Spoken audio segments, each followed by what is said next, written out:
Good morning, dear students. This is your science teacher, and today we continue with the same chapter from the next topic. We are already discussing on the nutrition. Mode of nutrition are of two types: autotrophic and heterotropic.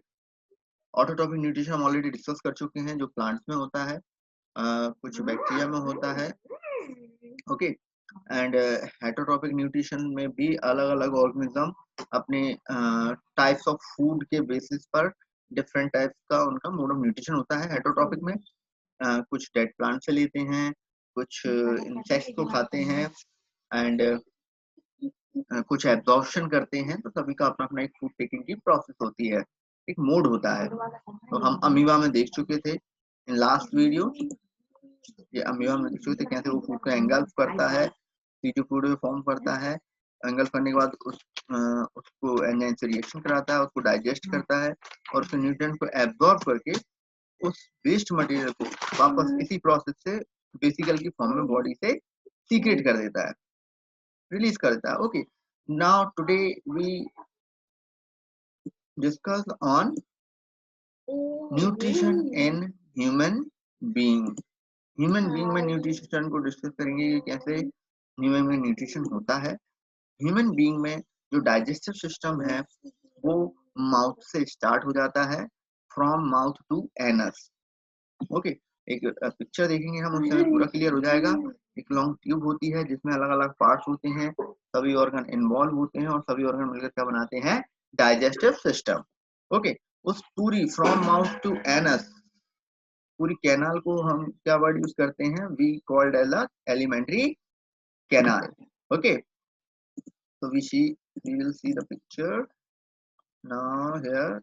Yes, you see this picture, it is a picture of a human body and they show the human digestive system and different organs are involved in this digestive system. So the digestion of food start from the mouth. Okay, mouth होता है, उसमें mouth में टंग होगी, फिर food वहां से हम क्या करेंगे, स्वालो करेंगे, एंड देन फूड किसमें आएगा, एसोफेगस में, और ये पूरी प्रोसेस होगी। देन स्टोमक, स्टोमक से small intestine, then large intestine, and then rectum, और एनस एक जो पोर होता है उसके थ्रू बॉडी से बाहर निकल जाता है। ओके, ये एक सिंपल शॉर्ट में मैंने आपको प्रोसेस बताया। अब हम इसको थोड़ा सा डीपली देखते हैं। तो अगर आपसे कोई क्वेश्चन करता है कि फूड डाइजेशन की प्रोसेस कहाँ से स्टार्ट होती है, तो your answer is from the mouth, food digestion is start. Okay, जो माउथ में जो खाली कैविटी होती है, अपर जैन लोअर जाके बीच की पूरी, उसको हम बोलते हैं बकल कैविटी। आपको दिख रहा होगा अंदर जो रहता है उस सबको हम क्या बोलते हैं, वकल कैविटी। ओके, एंड देन टंग होती है। टंग का क्या रोल होता है, टंग फूड को मिक्स करने में हेल्प करती है, और यहाँ पर टंग के साइड में कुछ ग्लैंड्स होती हैं जिनको हम बोलते हैं सलाइवरी ग्लैंड्स, जिनसे कुछ एंजाइम सीक्रेट होते हैं। उनमें एक मेन एंजाइम होता है सलाइवरी एमाइलेज। जो हमारे फूड में कार्बोहाइड्रेट होते हैं उसमें एक स्टार्च होता है, और ये कार्बोहाइड्रेट का डाइजेशन कहाँ से स्टार्ट करता है, फ्रॉम माउथ से ही उसका डाइजेशन स्टार्ट होता है। जो ग्लैंड्स होती हैं हमारी टंग के नीचे होती हैं, दोनों साइड होती हैं, उनसे एक लिक्विड सीक्रेट होता है माउथ में, उसको हम बोलते हैं सलाइवा, और उनमें कुछ एंजाइम होते हैं उनको बोलते हैं एक सलाइवरी एमाइलेज, जो कार्बोहाइड्रेट को डाइजेस्ट करता है, उसको सिंपल शुगर में कन्वर्ट करता है, देन वो फूड आगे मूव करता जाता है, और वो सलाइवा से मिक्स हुए वो कंटिन्यू अपनी एक्शन करते रहते हैं, है ना। टंग एक मस्कुलरी ऑर्गन होता है जिसमें जब आप टंग का स्ट्रक्चर देखेंगे तो टंग के डिफरेंट पार्ट्स होते हैं। जैसे ये टंग है, ये टिप वाला पार्ट है, ये लेफ्ट हैंड, ये राइट वाला पार्ट है, ये अपर लेफ्ट अपर राइट है, और ये टॉप साइड है। तो ये सभी क्या करती हैं, अलग अलग पोर्शन अलग अलग टेस्ट को अच्छे से सेंस कर पाते हैं, सेंस तो कर लेते हैं लेकिन अच्छे से टेस्ट करना हो तो उसके लिए अलग अलग पार्ट होते हैं। ओके, जैसे स्वीट के लिए ये होता है, बिटर के लिए यहाँ पर सबसे बिटर का सही टेस्ट मिलता है। ओके, यहाँ पर होता है सॉल्टी, यहाँ पर होता है सोर, तो ये सभी अलग अलग टेस्ट किए जाते हैं। ओके, देन फूड को सॉलो किया जाता है, ये यहाँ से रेंगल्फ करने के बाद फूड किस में आता है, एक ट्यूब में एंटर करता है। इस ट्यूब को हम बोलते हैं एसोफेगस, ऑइसोफेगस। ओके, यहाँ पर आपको एक स्ट्रक्चर और दिख रहा होगा, एक एक थिन लेयर रहती है जो हमारे चेस्ट को और हमारे एब्डोमिनल पार्ट को टू पार्ट्स में डिवाइड करता है। तो इस पार्ट को हम इस लाइन को, इनको क्या बोलते हैं, डायफ्राम। जब हम रेस्पिरेशन करते हैं, लंग्स जब लंग्स स्वेल होते हैं तो ये इस तरफ नीचे की तरफ आ जाता है, और देन वो जब लंग्स नॉर्मल स्टेज में आते हैं तो ये फिर वापस अपनी नॉर्मल स्टेज में आ जाता है। ओके, एसोफेगस में फूड कंटिन्यूअसली ऐसे स्लोली स्लोली मूव करता रहता है, और हमारा जो फ्रॉम माउथ टू एनस पूरा डाइजेस्टिव सिस्टम है, जो इसकी इनर लाइनिंग है, इनर मीन्स जो इसकी इनर वॉल होगी पूरी डाइजेस्टिव सिस्टम में, उसको इनर लाइनिंग भी बोल देते हैं। उसमें कुछ मसल्स प्रेजेंट होती हैं जो कॉन्ट्रैक्ट होती हैं रिदमिकली, जो कॉन्ट्रैक्ट होती हैं रिदमिकली और फूड को मूव कराती हैं। इस फूड मूवमेंट को हम बोलते हैं पेरिस्टाल्टिक मूवमेंट। ओके, तो फूड मूव करता हुआ कहाँ पर आ जाता है फिर, then food enter into the stomach, stomach में आएगा। स्टोमक में फूड एक कुछ टाइम तक के लिए रुकता है वहां पर, क्योंकि फूड पर वहां का क्या होना है, डाइजेशन होना है। स्टोमक के अंदर कुछ एंजाइम सीक्रेट होते हैं, एंड और वहां पर क्या सीक्रेट होता है, एक एसिड सीक्रेट होता है। क्या सीक्रेट होता है, एसिड। कौन सा एसिड होता है वो, हाइड्रोक्लोरिक एसिड सीक्रेट होता है। और इससे जो जूस सीक्रेट होता है उसको हम बोलते हैं गैस्ट्रिक जूस, और उसके अंदर जो ग्लैंड्स थी जिनसे जूस सीक्रेट हो रहा है उनको बोलते हैं गैस्ट्रिक ग्लैंड्स। ये स्टोमक के अंदर है जहां पर फूड अच्छे से मिक्स हो जाता है, और वहां पर एक जूस सीक्रेट होता है इसके अंदर ग्लैंड से, और उन ग्लैंड का नाम है गैस्ट्रिक ग्लैंड। उनसे जो जूस सीक्रेट होता है उसको बोलते हैं गैस्ट्रिक जूस।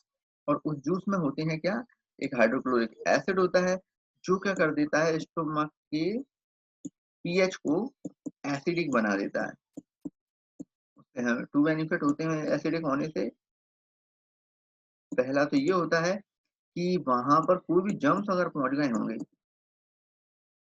बैक्टीरिया या कुछ और, तो वो क्या हो जाएंगे, इस एसिडिटी की वजह से, एसिड की वजह से डिस्ट्रॉय हो जाएंगे, किल हो जाएंगे।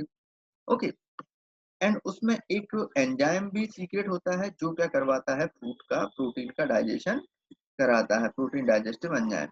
We call that enzyme pepsin.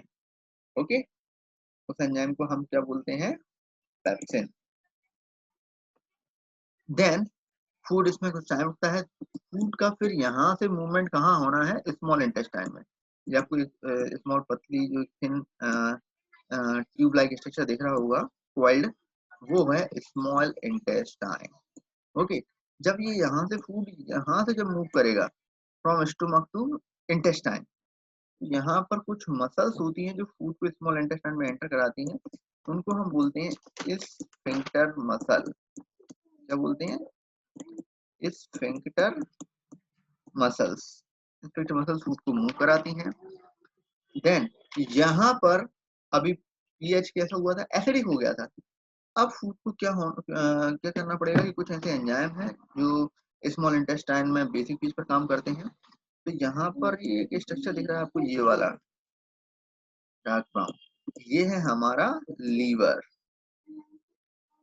और इस लीवर में एक बल्ब लाइक स्ट्रक्चर दिख रहा होगा, ये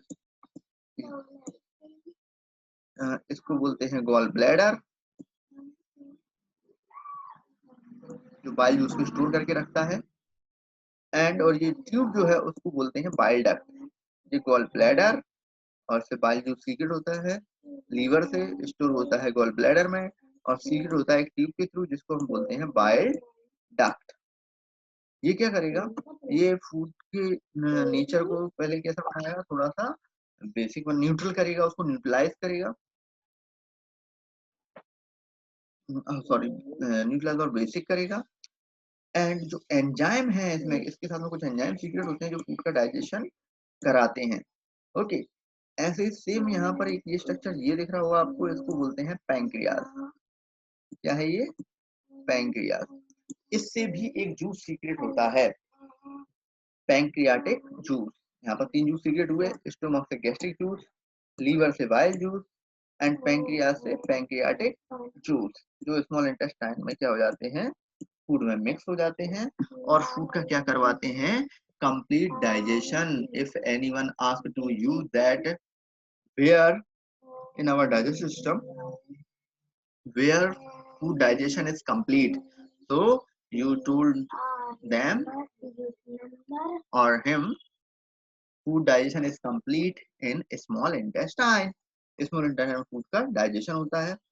ये एक लॉन्ग स्ट्रक्चर होता है हमारे पूरी एलिमेंट्री कैनाल का। एलिमेंट्री कैनाल हमारी कौन सी होती है, from mouth to anus. Elementary canal जो होगी वो हमारी यहाँ से माउथ से लेकर एनस तक मानी जाएगी और इसमें बहुत सारे ऑर्गन्स देखे हमने, पार्ट्स देखे।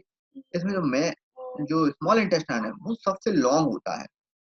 स्मॉल इंटेस्टाइन क्या होता है, ये लॉन्गेस्ट पार्ट होता है एलिमेंट्री कैनाल का और ये अलग अलग एनिमल्स में अलग अलग इसकी लेंथ होती है। ये डिपेंड करता है उसके फूड पर। अगर कोई भी ऑर्गेनिज्म फूड कौन सा ले रहा है, अगर ऐसे ऑर्गेनिज्म जो हर्बीवोर्स हैं, जो हर्ब्स को खाते हैं, उसकी स्मॉल इंटेस्टाइन क्या होगी, लार्ज होगी, क्योंकि उनको फूड डाइजेशन करने में थोड़ा सा टाइम लगता है, सेलुलोज है जो डाइजेस्ट नहीं होता है। एंड और जो ऐसे ऑर्गेनिज्म होते हैं जो कार्निवोरस हैं, तो वो मीट को एज अ फूड लेते हैं, मीट इजीली डाइजेस्ट हो जाता है, इसलिए उनकी स्मॉल इंटेस्टाइन कैसी होती है, स्मॉल ही होती है। ओके, उससे जो एंजाइम सीक्रेट होंगे वो सभी क्या कराएंगे, फूड का डाइजेशन कराएंगे। देन फूड इसके अंदर फूड का जो मूवमेंट होता है इस, और यहाँ पर स्मॉल इंटेस्टाइन का एक और फंक्शन है बहुत ही इंपॉर्टेंट। एक तो ये फूड का डाइजेशन, कंप्लीट डाइजेशन करा रहा है, कंप्लीट फूड डाइजेशन। और इसमें कुछ अगर हम इसको एक सेक्शन कट करके देखें, सपोज हमने इतना सेक्शन कट किया, तो इसके अंदर आप जब देखेंगे तो इसमें फिंगर लाइक स्ट्रक्चर्स मिलेंगे आपको, finger like structure. Okay, these finger like structure are known as villi। क्या बोलते हैं उनको, विली, जो फूड का कंप्लीट डाइजेशन कराने के बाद फूड का मूवमेंट कराते हैं और न्यूट्रिएंट का एब्जॉर्प्शन करते हैं। उसमें ब्लड सेल्स होती हैं, ब्लड कैपिलरीज होती हैं, तो फूड एब्जॉर्ब होकर न्यूट्रिएंट्स होकर किस में जाते हैं, ब्लड में, और ब्लड से कहाँ चले जाते हैं, हार्ट में, और हार्ट से कहाँ चले जाते हैं, होल बॉडी में।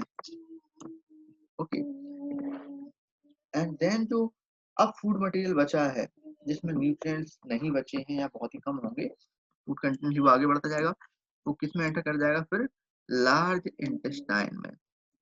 And large intestine is also known as colon. Okay, यहाँ पर लार्ज इंटेस्टाइन में वाटर का एब्जॉर्प्शन होता है, इसका वाटर का एब्जॉर्प्शन होता है एंड फूड मूव होता जाता है। इसमें लार्ज इंटेस्टाइन का एक स्टार्टिंग पॉइंट है, वहां पर एक एक्स्ट्रा ऑर्गन दिखेगा जिसका कोई यूज नहीं हमारी बॉडी में, उसको बोलते हैं appendix. What we call that part, appendix. Okay, nutrition, इसमें से वाटर का एब्जॉर्प्शन होगा और जो वेस्ट मटेरियल मूव करता जाएगा और वो कहाँ पर इकट्ठा हो जाएगा, एक पाउच स्ट्रक्चर रेक्टम, और उसके नीचे एक पोर होता है जिसको बोलते हैं एनस, जिससे फूड क्या हो जाएगा, वेस्ट फूड जो यूटिलाइजेबल नहीं है वो क्या हो जाएगा, सीक्रेट हो जाएगा। ओके,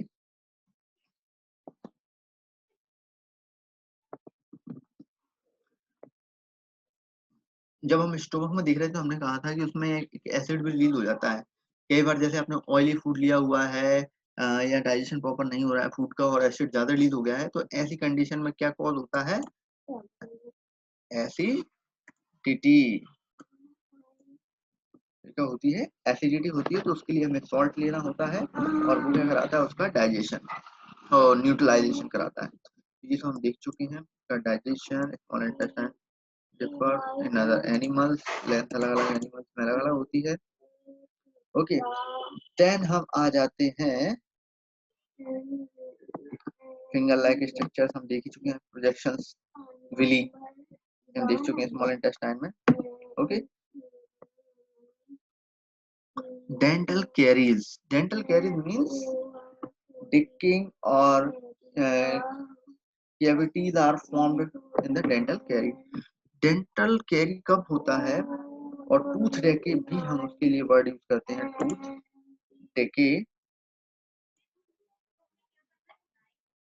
इसमें क्या होता है, जब हम फूड लेते हैं और माउथ को ब्रश नहीं करते या उसको साफ नहीं करते हैं, तो फूड वहां पर रह जाता है, और वो फूड धीरे धीरे इकट्ठा हुआ क्या बना लेता है, प्लाक बना लेता है, प्लाक फॉर्म हो जाएंगे, जिनकी वजह से जब भी आप फूड है वहां पर क्या होगा, फूड में बैक्टीरिया भी पहुंचेंगे हमारी बॉडी में, और कुछ बैक्टीरिया हमारे लिए अच्छे होते हैं, तो और जो कुछ बैक्टीरिया जो पहुंचे हैं फूड के थ्रू, वो फूड जो टीथ के बीच में जो फूड रह गया है ट्रैप होकर, उस फूड को बैक्टीरिया क्या करते हैं, यूज करते रहते हैं, और एक एसिड रिलीज करते जाते हैं, एसिड, एक एसिड रिलीज करते हैं।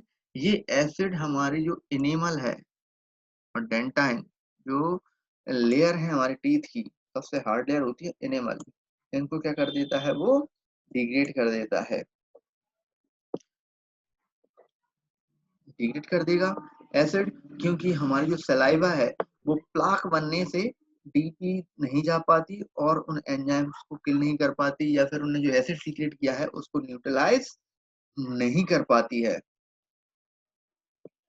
ओके, तो उससे क्या होगा, जो फूड है, फूड में शुगर है, उस बैक्टीरिया उस शुगर को यूज करेंगे और क्या बनाएंगे, उससे एनर्जी फॉर्म करेंगे।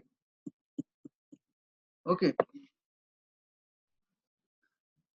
जो स्टिक होकर रह जाता है उसी की बात चल रही है, और क्या हो जाएंगी, कैविटीज फॉर्म हो जाएंगी, जो सेंसिटिविटी को कॉज करती है, सेंसिटिविटी एंड पेन होता है उसमें।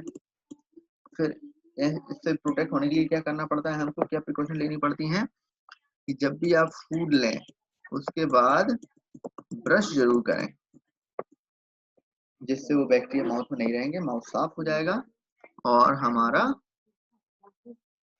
हमारे जो टीथ हैं वो क्लीन रहेंगे। Okay, I hope you understand. If you have any doubts, so you can